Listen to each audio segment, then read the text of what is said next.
Bismillahirrahmanirrahim. Assalamualaikum warahmatullahi wabarakatuh. Kembali lagi bersama kami Departemen Media Informasi di sharing session kali ini. Nah, saya Hanina Nur Haida sebagai moderator pada kali ini dan ditemani oleh narasumber kita. Boleh Teh perkenalkan diri? Halo, perkenalkan nama aku Salma Hanifah dari Prodi PG PAUD, dan aku kebetulan alhamdulillah udah menjadi award di ISMA tahun ini ke UKM, Universiti Kebangsaan Malaysia. Nah, gini Teh, kan Teteh sekarang udah keterima nih di ISMA. Boleh tahu nggak sih Teh, apa itu ISMA? Jadi ISMA itu singkatan dari Indonesian International Student Mobility Awards, dan itu tuh suatu program mobilitas internasional dari pemerintah kita, tapi melalui Kemendikbudristek. Nah, kita dikasih kesempatan untuk berkuliah di sana selama 1 semester. Nah, universitas yang ditawarin itu kayak top university di dunia gitu loh. Jadi hanya universitas-universitas terkemuka aja, dan kesempatannya itu cuma buat mahasiswa semester 4 dan semester 6. Gitu. Oh, gitu ya Teh. Oke. Nah, kalau boleh tahu nih, alasan Teteh mengikuti kegiatan program ISMA ini apa sih? Sebenarnya aku tertarik banget tuh yang paling utamanya karena aku pengen nyobain sih gimana belajar di luar negeri. Siapa yang nggak mau gitu kan ya belajar di luar negeri, dan juga gratis gitu, dibiayain fully funded sama pemerintah. Jadi itu sih yang paling utamanya. Makanya aku sampai ini tuh udah percobaan kedua kali.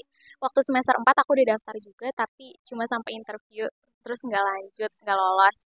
Tapi alhamdulillah sekarang rezeki. Jadi alasannya itu selain aku pengen belajar di luar negeri, tapi pengen memperluas pemahaman juga sih gitu, gimana studi di luar negeri, terus juga nambahin international exposure juga. Terus kan juga aku tuh masih dari prodi PG PAUD, kayak jarang gitu loh mahasiswa PG PAUD yang pengen coba studi ke luar negeri, dan juga menurut aku ini bisa apa ya, kayak meningkatkan reputasi dari PG PAUD-nya juga gitu loh, supaya PG PAUD tuh bisa dapat di respect and the recognition it deserve gitu loh. Bagus banget ya guys alasannya. Oke. Nah, kalau misalnya nih terkait kelebihan dan kekurangan program ISMA tersendiri itu apa sih? Kelebihannya sih tentu kita bisa dapat kesempatan ke luar negeri, dibiayain gitu kan. Itu kesempatan belajarnya gitu. Kita bisa mengenal gimana sih sistem pendidikan di luar negeri gitu kan. Terus juga memperluas tadi international exposure, kita bisa membangun koneksi juga kan sama teman-teman di luar negeri, bisa masuk komunitas-komunitas di luar juga gitu kan. Karena ini kan program internasionalisasi gitu. Terus kalau misalnya, oh iya, nanti juga kan kita bisa mengasah kemampuan bahasa Inggris juga, soalnya kan dari materi, tugas, project, sampai exam itu nanti pakai bahasa Inggris semuanya. Bahkan kan dari tahap pendaftaran aja tuh, dari esai sampai ke interview itu semua kan pakai bahasa Inggris. Kita butuh sertifikat bahasa Inggris juga, jadi dengan kita ikut ini tuh bisa ngasah keterampilan bahasa Inggris juga gitu. Karena kan sehari-hari tuh perkuliahan pakai bahasa Inggris. Tapi kalau kelemahannya menurut aku, tantangannya juga pasti lumayan banyak ya gitu, karena kan itu kita ke luar negeri, pasti budayanya berbeda, harus adaptasi. Terus selain itu kan itu jaraknya jauh, sedangkan kita di sana lama gitu, nggak cuma sebulan 2 bulan, tapi 1 semester. Jadi pasti akan ada aja homesick gitu kan dengan rumah, dengan keluarga gitu, pasti kangen. Tapi menurut aku sih, oh iya, selain itu kekurangannya itu kan kita butuh biaya juga. Ternyata nggak semuanya itu ke cover sama ISMA, jadi tetap aja kita ngeluarin uang buat biaya tes bahasa Inggris. Karena kan itu sertifikat yang harus dikumpulkan di awal. Dan ternyata tesnya itu kan bayar, jadi tetap aja itu dari kita dulu gitu. Cuma alhamdulillahnya dari Unisba kan emang di support full. Sampai KUI-nya aja nawarin untuk di reimburse. Jadi si tes bahasa Inggris itu uangnya digantiin gitu. Kita lolos satu nggak lolos, uangnya digantiin, alhamdulillah gitu sih. Jadi menurut aku kelemahannya bisa ketutupin sih, karena pengalaman-pengalaman di sana kan berharga ya gitu. Jadi menurut aku bisa melebihi masalah-masalah atau kesulitan-kesulitan yang dihadapi di sana lah gitu. Oke, baik. Yang selanjutnya nih Teh, terkait persyaratan umum buat mengikuti program ISMA itu apa aja sih Teh? Barangkali nih mahasiswa aktif kan mau ada yang daftar juga kayak Teteh. Boleh nih Teh, persyaratan umumnya apa aja? Syarat biar eligible gitu ya buat ikut ISMA. Jadi yang pertama kita harus semester 4 atau semester 6. Itu udah nggak bisa lagi setelah itu atau sebelum itu. Terus ada persyaratan bahasa Inggris itu tuh minimal TOEFL itu minimal TOEFL itu 78. IELTS minimal minimal 6 dan Duolingo English Test minimal 100. Terus IPK-nya kita minimal 3, tapi itu juga beda-beda menyesuaikan ketentuan tiap universitas yang kita tuju. Misalnya itu yang aku kan ambil Amerika, Italia sama Malaysia. Nah, Italia sama Amerika itu bisa jadi punya skor yang lebih tinggi gitu loh. Permintaan mereka bisa jadi 110 atau 120 gitu. Cuma alhamdulillah aku 135 kemarin jadi lolos di yang tahap awalnya juga gitu sih. Em, Persyaratannya ya itu aja sih, kemampuan bahasa Inggris dan juga tadi IPK minimal 3 gitu aja sih. Oke, proses persyaratan umumnya cuma dua nih guys. Cuman tadi mahasiswa semester 4 dan 6. Yang kedua, IPK minimal 3. Dan yang ketiga, tes bahasa Inggrisnya. Nah, perasaannya gimana nih Teh setelah tahu keterima program IISMA ini? Senang banget dong, alhamdulillah. Apalagi percobaan kedua, jadi pasti senang banget. Ini kan percobaan terakhir juga, karena nggak boleh coba lagi. Jadi senang banget, alhamdulillah rezeki akhirnya. Alhamdulillah ya Teh, akhirnya keterima setelah percobaan kedua ini. Nah, terus mau nanya juga nih Teh, tahap seleksinya tuh apa aja sih di program IISMA ini? Sebenarnya tahapnya tuh cuma dua, yaitu esai sama interview. Tapi selama kita ngumpulin esai itu ada seleksi CV-nya juga gitu di dalamnya.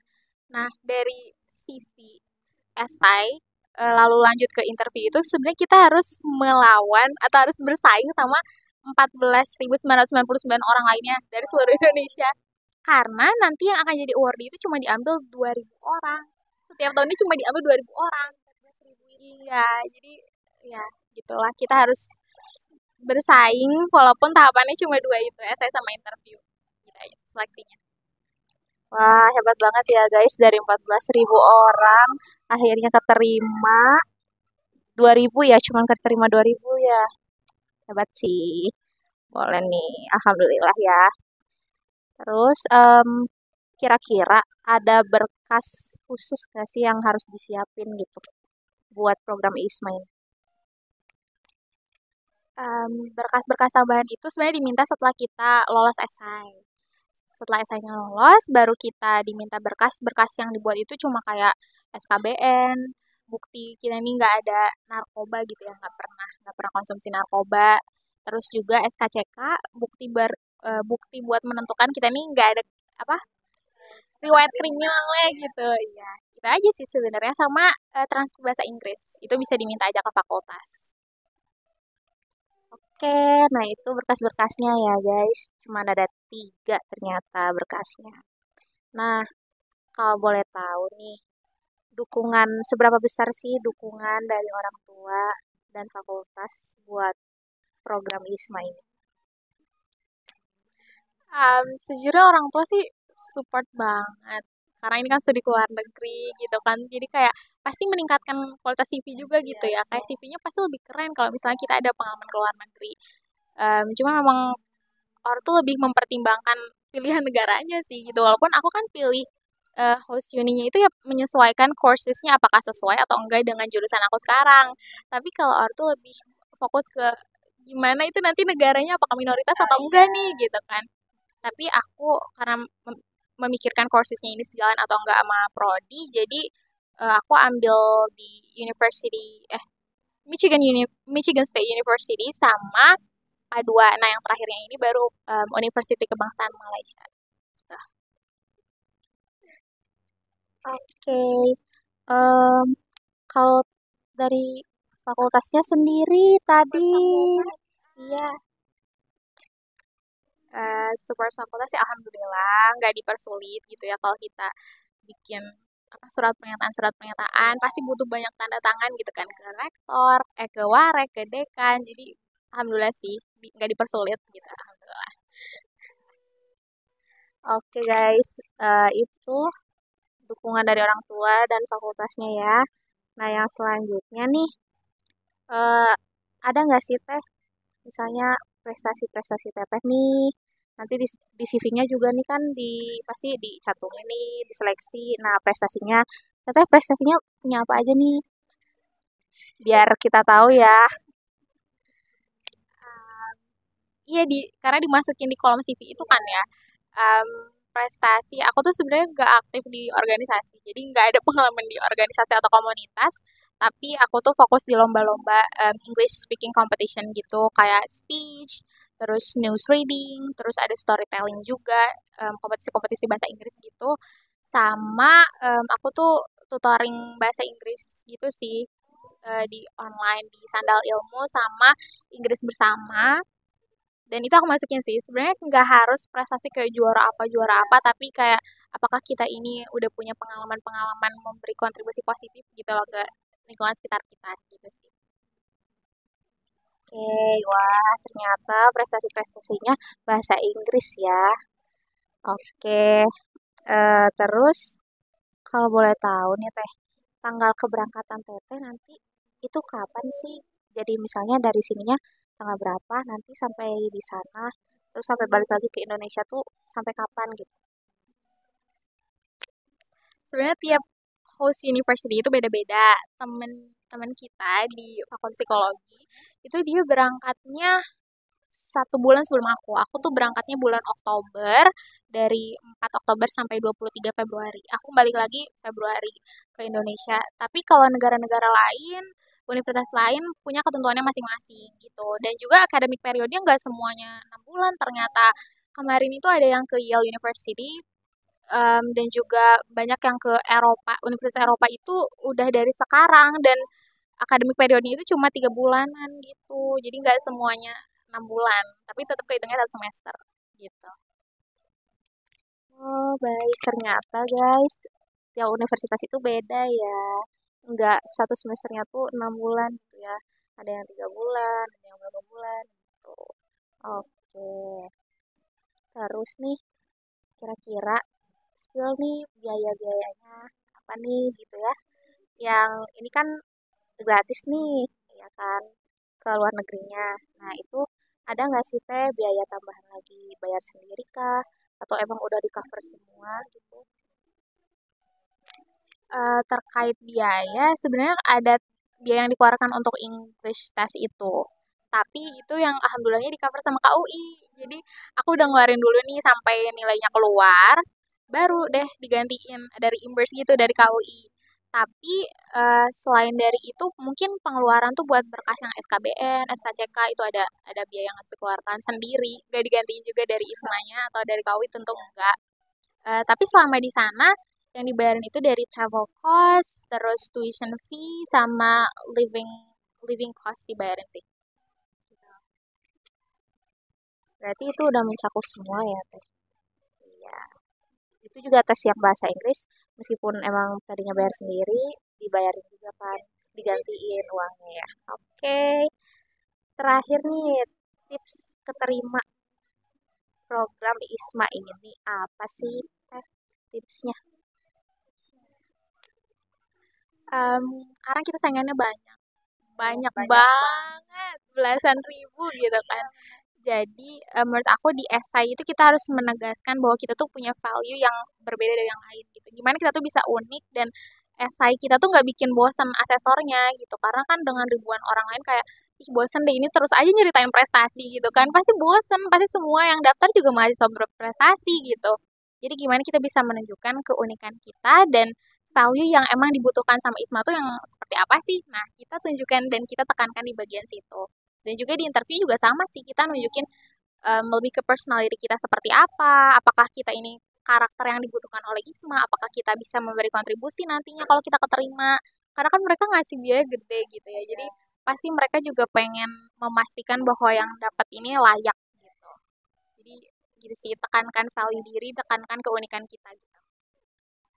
Oke nih, untuk yang terakhir nih, motivasi apa sih teh buat teteh ngikutin program ISMA ini?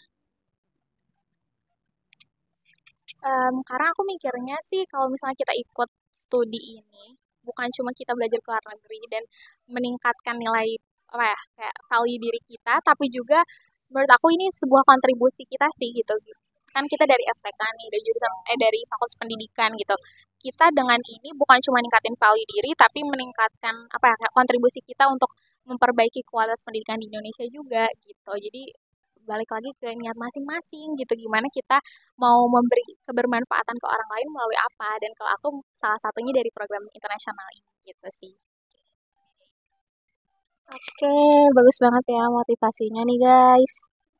Mungkin cukup sekian ya sharing session kali ini. Terima kasih banyak buat Teh Salma. Udah dateng, udah nyempatin waktunya. Oke, cukup sekian dari Departemen Media Informasi. See you di sharing session selanjutnya. Dadah!